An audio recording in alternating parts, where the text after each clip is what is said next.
Hello friends, आज हम आपको बताने वाले हैं हाइपोकैलेमिया के बारे में। हाइपोकैलेमिया एक ऐसा टॉपिक है जो फूड एंड इलेक्ट्रोलाइट इम्बैलेंस से आया है और ये काफ़ी ज़्यादा क्रूशियल टॉपिक बन जाता है हमारे एग्जाम पॉइंट ऑफ व्यू से, बिकॉज इससे काफ़ी सारे क्वेश्चन आते हैं इसकी वैल्यू से रिगार्डिंग, इसके सिम्टम्स से रिगार्डिंग, इसके ईसीजी चेंजेस के रिगार्डिंग, और हम क्या इंटरवेंशन कर सकते हैं हाइपोकैलेमिया को प्रिवेंट करने के लिए। तो मैं आपको यहाँ पे सब डिस्कस करवाऊंगी, बट इसमें मोस्ट पॉइंट मैंने ऐसे रख रखे हैं जो आपके कॉम्पिटिटिव एग्जाम मॉर्सेट या फिर आरआरबी या फिर एएसआई जो भी आपने फिल कर रखे हैं उसके रिगार्डिंग ये इसमें टू द पॉइंट आपको यहाँ पे पॉइंट्स मिलेंगे। तो without any further let's start the topic now with the very basic question. और काफी सारे लोगों को पता भी होगा कि हाइपोकैलेमिया क्या होता है। तो हाइपोकैलेमिया हम तब कहते हैं जब हमारी सीरम पोटेशियम वैल्यू 3.5 मिली इक्विवेलेंट पर लीटर से कम होती है। नाउ नॉर्मल पोटेशियम लेवल क्या होता है हमारी बॉडी में, ये होता है 3.5 to 5 milliequivalent per litre. बहुत सारी बुक्स में आपको डेटा 3.5 से लेके 5.5 तक भी जा सकता है, पर ये जो मैंने आपको डेटा दिया है इस पेज में, ये मैंने आपको काफ़ी सारी बुक्स और ऑथेंटिक्स बुक्स जैसे सॉन्डर्स न्यूज़ पे, और इवन आप अगर एम्स की जो हमारी लैब रिपोर्ट्स होती है उसमें अगर आप नॉर्मल वैल्यू देखोगे पोटासियम की, वहाँ पे 5 मिली इक्विवेलेंट पर लीटर ही है। एक 5.1 भी हो सकता है, but 5 milliequivalent per litre है। अगर आपको क्वेश्चन पेपर में दो ऑप्शन मिले और वहां पे अगर 5.5 एंड 5 मिलेगा, तो I would suggest that you always choose 5 milliequivalent per litre, right. Now अब हम आपको बताएंगे कॉजेस के बारे में। नाउ कॉजेस काफ़ी सारे होते हैं। अगेन मैंने आपको जैसे बताया कि मैं आपको वही डिस्कस करूंगी जो आपके एग्जाम पॉइंट ऑफ व्यू से इंपॉर्टेंट हो सकते हैं। So first one is diuretics.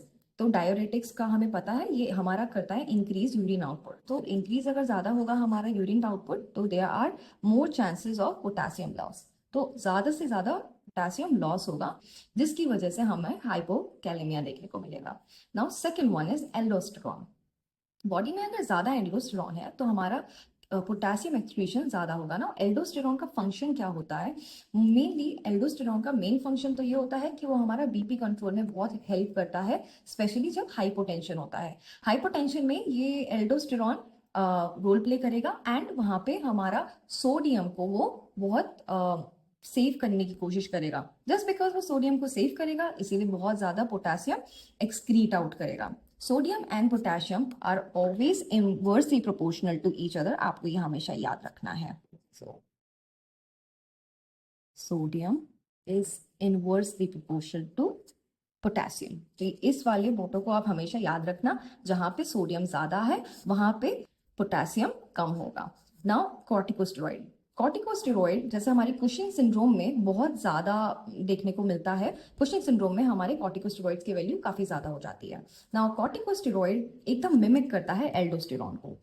इसकी पूरी फंक्शनिंग एल्डोस्टेरॉन की तरह होती है। ये पोटेशियम का यहाँ पे रिटेनमेंट करवाता है जिसकी वजह से ये सोडियम का रिटेनमेंट करवाता है जिसकी वजह से पोटेशियम का काफी ज्यादा लॉस होता है। उसके बाद आता है हमारा निर्भर ओरल। अगर हम उसे कुछ नहीं ले रहे हैं तो ऑब्वियसली बात है हमें हाइपोकैलेमिया देखने को मिल सकता है। Then another one is alkalosis.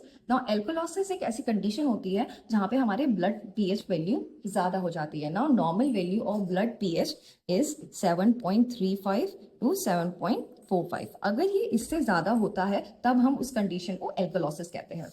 Now यहाँ एल्कोलोसिस में क्या होता है, एज अ कंपनसेटरी मैकेनिज्म चीजों को नॉर्मलाइजेशन करने में, न्यूट्रल करने में के लिए हमारा जो पोटेशियम है वो ब्लड से सेल की तरफ आ जाता है जिसकी वजह से पीएच को रेगुलेट करने के लिए ये कंडीशन आती है। बट पीएच रेगुलेट तो हो या ना हो, बट हाइपोकैलेमिया जरूर देखने को मिलता है। Now, another one is hyperinsulinism. Now, hyperinsulinism, as the name suggests, यहाँ पे इंसुलिन की मात्रा ज्यादा हो जाती है। Now, इंसुलिन का मेन फंक्शन होता है ग्लूकोज को डाइजेस्ट करने का। इन शॉर्ट आप ऐसे कह सकते हैं। तो ब्लड ग्लूकोज को ये कंट्रोल करता है इंसुलिन।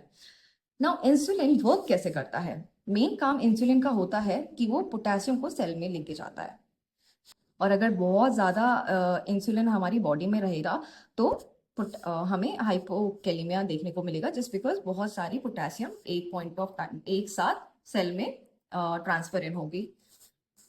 उसके बाद आता है हमारा वाटर इंटॉक्सिकेशन, जिसकी वजह से हमारा पोटेशियम डाइल्यूट हो जाता है। It's very simple. Now IV fluid without potassium, कैसे, जैसे बहुत सारे लॉन्ग टर्म आईवी थेरेपी हम जहाँ पे दे रहे हैं, स्पेशली एल्बुमिन जिसमें हमारा पोटेशियम नहीं होता है, डेक्सट्रोज इन्फ्यूजन अगर हम विदाउट पोटेशियम दे रहे हैं, तो मेनली सीएलडी पेशेंट में हमें हाइपोकैलेमिया देखने को मिल सकता है इन कंडीशन की वजह से। इवन टीपीएन हम सीएलडी वाले पेशेंट्स को देते हैं, एंड जिसकी वजह से हमें अगेन हाइपोकैलेमिया देखने को मिल सकता है अगर हम टीपीएन में पोटेशियम नहीं दे रहे हैं। तो स्पेशली इन सारे पेशेंट्स को हम आईवी पोटेशियम देते हैं नॉर्मल सलाइन के साथ, या फिर आरएल, या फिर किसी भी एक डाइल्यूटेड फ्लूइड के साथ। फिर आता है जीआई वूंड ड्रेनेज। नाउ हमारे जो जीआई सिक्रीशंस होते हैं उसमें बहुत पोटेशियम होता है, एंड अगर हम वो ही निकालेंगे, मतलब वो अगर ड्रेन के थ्रू बाहर निकल जाता है, तो अगेन उसमें हमें हाइपोकैलेमिया देखने को मिलता है। Same goes with the NG suction, जैसे मैंने आपको अभी बताया कि हमारे जो गैस्ट्रिक कंटेंट होते हैं उसमें पोटेशियम मिलता है, अगर हमने एक साथ में उसको सक आउट किया तो ऑब्वियसली बात है हमें हाइपोकैलेमिया देखने को मिल सकता है। नाउ अब हम आपको बताने वाले हैं, ब्रीफ में मैं आपको हाइपोकैलेमिया के असेसमेंट के बारे में बता दूंगी, बट आपको एक मोटो याद रखना पड़ेगा that everything gets low and low when there is hypokalaemia. So इसका मतलब क्या है कि जैसे ही हमारी बॉडी में हाइपोकैलेमिया होगा, पोटेशियम की वैल्यू कम होगी। मेनली पोटेशियम का काम ये होता है कि हमारी मसल और ये जो नर्व सिग्नल की जनरेशन में, नॉट जनरेशन बट प्रोपल्शन में हेल्प करता है। तो अगर हमारा पोटेशियम ही हमारी बॉडी में कम होगा तो ये चीजें थोड़ी स्लो हो जाएगी। तो हमारे जो नर्व इम्पल्सेस है और जितने भी इलेक्ट्रिकल सिग्नल्स है जो हमारे मसल के बीचों बीच भी जारी है, उसमें थोड़ा डिले होगा, जिसकी वजह से हमें वीकनेस, ये सारी चीजें देखने को मिलेगी। That's why everything gets low and low because of hypokalemia. Now सबसे फर्स्ट हम आपको बताएंगे कार्डियोवेस्कुलर साइड के बारे में। अगेन अगर हार्ट मसल्स वीक हो रही हैं तो हमें वीक इरेगुलर पल्स देखने को मिलेगा, ऑर्थोस्टैटिक हाइपोटेंशन देखने को मिलेगा। आप मुझे कमेंट में बताना कि what is orthostatic hypotension. Alright, ECG changes, इसके बारे में हम अभी बहुत अच्छे से पढ़ेंगे आगे किसी उसमें। देन आता है हमारे respiratory sign. Again shallow ineffective breathing, again due to muscle weakness, because हमारी काफी सारी मसल्स इंक्लूड होती है हमारे रेस्पिरेशन के प्रोसेस में। Alright, then again neuromuscular signs, हमारे मसल वीकनेस स्पेसिफिकली लेग्स में हमें देखने को मिलता है, और बहुत सारी जो बिग मसल्स होती है ना उसमें देखने को मिलेगा। आगे जाके ये हमारे आर्म्स में भी देखने को मिलेगा, बट फर्स्टली हमें मोस्टली एग लेग्स में मिलता है, बिकॉज सबसे ज्यादा ग्रेट मसल्स हमारे लेग्स में ही देखने को मिलती है। अगेन लेग क्रैम्प्स पे ही देखने को मिल सकते हैं। देन हाइपोरिफ्लेक्सिया, जस्ट बिकॉज हमारी नर्व इम्पल्सेस जो जनरेशन होती है वो थोड़ी वीक और स्लो हो जाती है, जिसकी वजह से हमें डिलेड रिफ्लेक्सेस या हाइपोरिफ्लेक्सेस देखने को मिलते हैं। अगेन विथ गैस्ट्रोइंटेस्टाइनल साइन, यहाँ पे लो बॉवल मोबिलिटी होती है, जिसकी वजह से पैरालिटिक इलियस होता है। Now bowel activity, again because smooth muscles है हमारी वहां पे, एंड अगर उनका अच्छे से कॉन्ट्रैक्शन नहीं हो रहा है, इसीलिए हमारी बॉवल एक्टिविटी धीमे देखने को मिलती है, just again because of muscle weakness. Hypoactive bowel sound, again अगर यहाँ पे पेरिस्टाल्टिक मूवमेंट सही से नहीं हो रहा है, जस्ट बिकॉज हमारी मसल वीकनेस हो रही है, then hypoactive bowel sound. Now NVC, that is nausea, vomiting and constipation, it's like a go through for gastrointestinal signs. Now let's go with the intervention. मैं ये आपको बहुत जल्दी ब्रीफ में बताऊंगी, बिकॉज ये सम थिंग्स जो आप अगर एक चीज को याद रखो, दैट इज दिस, तो आप ये सारी चीजें बहुत इजीली कोरिलेट कर सकते हो। Now then another one is interventions. Now जिस पेशेंट को हाइपोकैलेमिया है उसको हमेशा कार्डियक मॉनिटर में डालना चाहिए, बिकॉज इसके साथ साथ हमें काफी सारी, हाइपोकैलेमिया के साथ साथ हमें काफी सारी एरिथमियाज भी देखने को मिलती है, बहुत सारे सीवियर ईसीजी चेंजेस देखने को मिल सकते हैं, इसलिए पेशेंट को ज्यादातर कार्डियक मॉनिटर में डालना चाहिए। And on top of that, hypokalemia वाले पेशेंट को हम आईवी पोटेशियम में डालते हैं। तो IV potassium again can cause, अगर हमें आरवी पोटेशियम हमने गलत दे दिया या ज्यादा डोज में दे दिया, देन अगेन वो कार्डियक अरेस्ट ऐसी चीजें लेके आ सकता है। That's why cardiac monitor is very very important. Then we have to monitor the electrolytes, obviously. Then we have to administer potassium supplement. Now, orally or IV, that depend on the doctor that he's going to prescribe. Now, there are some potassium sparing diuretics that we can use. Like spironolactone, एक बहुत ज़्यादा go through हमारा diuretics है जो काफ़ी ज़्यादा questions में पूछा जाता है एग्जाम में। देन हमें इंक्रीज करना है पोटेशियम कंटेंट, हमें उन्हें ये सारी चीज़ें देनी है पेशेंट को जिसमें पोटेशियम की वैल्यू ज़्यादा है। Now we can talk about some tips for competitive exam. So हमने थोड़ा पढ़ लिया है हाइपोकैलेमिया के बारे में, जो आपको मेन मेन चीज़ें मैं आपको बता सकती हूँ। पर कॉम्पिटेटिव एग्जाम के रिगार्डिंग आपको क्या क्या देखना चाहिए ना, पोटेशियम रिच कंटेंट। अब मैं आपको ये चीजें मैंने आपको लिस्ट में इसलिए दे रखी है, ऑब्वियसली वो आपसे ये तो नहीं पूछेंगे कि which one among the following have the highest potassium content in it, but ये इस टाइप के क्वेश्चंस उसमें आएंगे आपको किसी कॉम्पिटेटिव एग्जाम में अगर आप बैठ रहे हो तो वहां पे आपको इस टाइप का क्वेश्चन आ सकता है, like suppose a patient is hypocalemic. Now, which among the following should be the best food choice for the patient? तो उसमें आपको बनाना या फिर कोई रैंडम अगर और चीज़ें हम इसमें डाल सकते हैं, लाइक टी, कॉफी और ब्रेड। इन सब में से ज़्यादा किस में मतलब बेस्ट सुटेबल फ्रूट है जो आप पेशेंट को सजेस्ट करोगे? Then you can see banana there, because obviously it's a potassium rich content, so you will go for banana. Alright, so इस टाइप के क्वेश्चन आएंगे, वो टू द पॉइंट क्वेश्चन नहीं देंगे, वो कुछ सिनेरियो बेस्ड करके क्वेश्चन देंगे। नाउ इसमें आपको एवोकाडो आता है, बनाना आता है, ऑरेंजेस, स्ट्रॉबेरीज, टोमेटो, समाउ स्पिनच, और आप कुछ नट्स और ड्राई फ्रूट्स, ये सारी चीजें पोटेशियम रिच कंटेंट में आती है। Yes, now never give potassium on empty stomach. Potassium एक वेसिकेंट टाइप का एलिमेंट है। नाउ पोटेशियम टिश्यू नेक्रोसिस बहुत इजीली करता है, इसीलिए हमें कभी भी पोटेशियम एम्प्टी स्टमक नहीं देना चाहिए। बहुत इजीली यहाँ पे जीआई ब्लीडिंग देखने को मिल सकती है।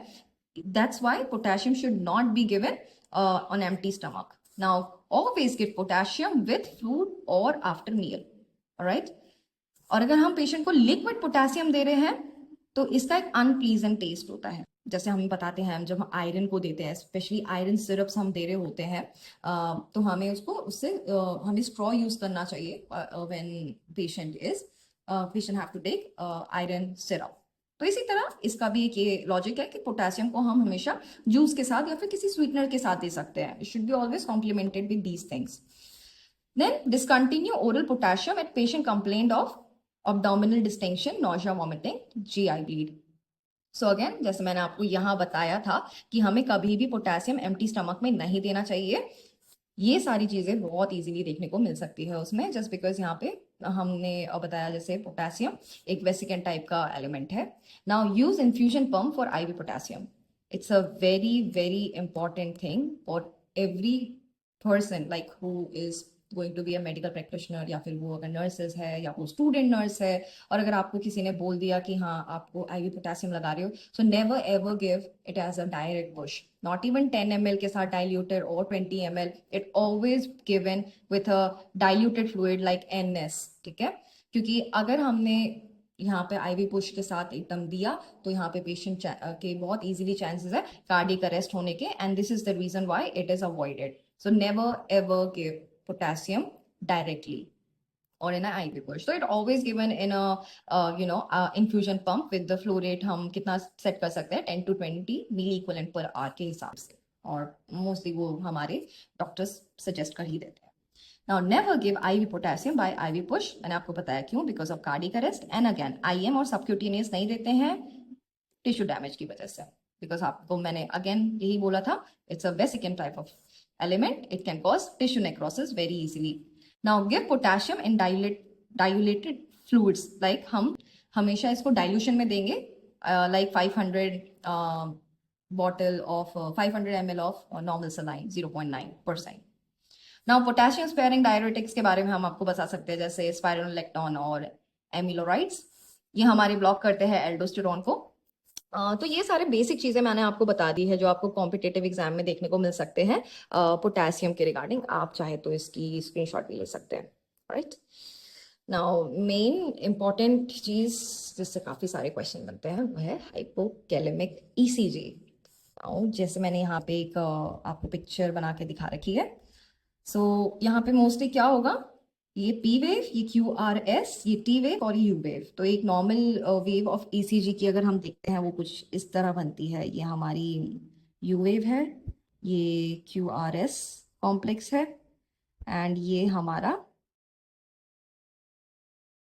ये यू वेव है, right, P Q R S and you wave, T wave and you wave. You wave ज़्यादातर हमें प्रोमिनेंट नहीं होती है, यू वेव ज़्यादा प्रोमिनेंट नहीं होती है अगर हम नॉर्मल ईसीजी में देखें, तो इसीलिए आपको मैं ये बता रही हूँ कि what is hypokalemic ECG. So normal थोड़ी सी इस तरह आपको देखने को मिल सकती है। नाउ हाइपोकैलेमिक ईसीजी में आपको स्लाइटली पी वेव मिलती है, राइट, जो इस तरह होती नहीं है। यहाँ पे आप देख सकते हो कर्व बहुत ज़्यादा कर्व, ये बहुत कर्व्ड है, यहाँ पे ये बहुत पीक्ड है, राइट। तो यहाँ ये कर्व्ड है और ये पीक्ड है, तो यहाँ पे आपको स्लाइटली पी वेव मिल सकती है। देन उसके बाद यहाँ पे क्यू आर, ये जो पी आर, जो हमारा पी आर जो हमारा इंटरवल है, ये आपको थोड़ा ज़्यादा देखने को मिल सकता है। यहाँ पे गैप ज़्यादा देखने को मिल सकता है, आप यहाँ पे देख सकते हैं, यहाँ पे ज़्यादा गैप भी नहीं है, राइट। तो यहाँ पे हमारा पी आर इंटरवल काफ़ी ज़्यादा देखने को मिलेगा, इस वाले गैप को हम पी आर इंटरवल कहते हैं। Then we have Q R S. ना क्यू आर एस कॉम्प्लेक्स यहाँ पे है, बट यहाँ पे आप देख सकते हो यहाँ पे एस एंड ये टी वेव के बीच में एक डिप्रेशन है, सो यहाँ पे आपको एस टी सेगमेंट डिप्रेशन देखने को मिल सकता है, राइट। देन आता है हमारा टी वेव, यहाँ पे आती है शैलो टी वेव, जो वहाँ पे थोड़ी सी सही है, प्रोमिनेंट तो नहीं, बट हाँ थोड़ी सी कर्वेशियस है, बट यहाँ पे शैलो टी वेव है। और यहाँ पे प्रोमिनेंट यू वेव है, जो most of the time prominent नहीं होती है यू वेव। सो ये आपके हाइपोकैलेमिक ईसीजी है, जहाँ पे आपको स्लाइटली प्रोलॉन्ग पीआर इंटरवल देखने को मिलेगा, स्लाइटली पी वेव देखने को मिलेगी, एंड एसटी सेगमेंट डिप्रेशन देखने को मिलेगा, shallow T wave and prominent you wave देखने को मिलेगा। Another things that you can see is ST segment depression, जो बहुत ज़्यादा इंपॉर्टेंट है, मतलब आप इसको देखो तो ये आपको हाइपोकैलेमिया में देखने को मिलेगा ही मिलेगा। फ्लैट, शैलो और इन्वर्टेड टी वेव देखने को मिल सकती है, एंड प्रोमिनेंट यू वेव देखने को मिल सकती है। तो आपको मैंने एक बहुत जल्दी से यहाँ पे हाइपोकैलेमिक ईसीजी के बारे में बताया है। इसके बाद मैं आपको एक क्वेश्चन दूंगी हाइपोकैलेमिया से रिगार्डिंग, सो आप मुझे बताना कि आपको उससे क्या समझ आया, और या by this we can also test your knowledge, the things that I have told you so far. I hope that you will enjoy the video. So yeah, let's go with the question. Question है, a nurse is caring for a patient with a serum potassium level of 2.9 milliequivalent per liter. Which of the following findings should the nurse expect?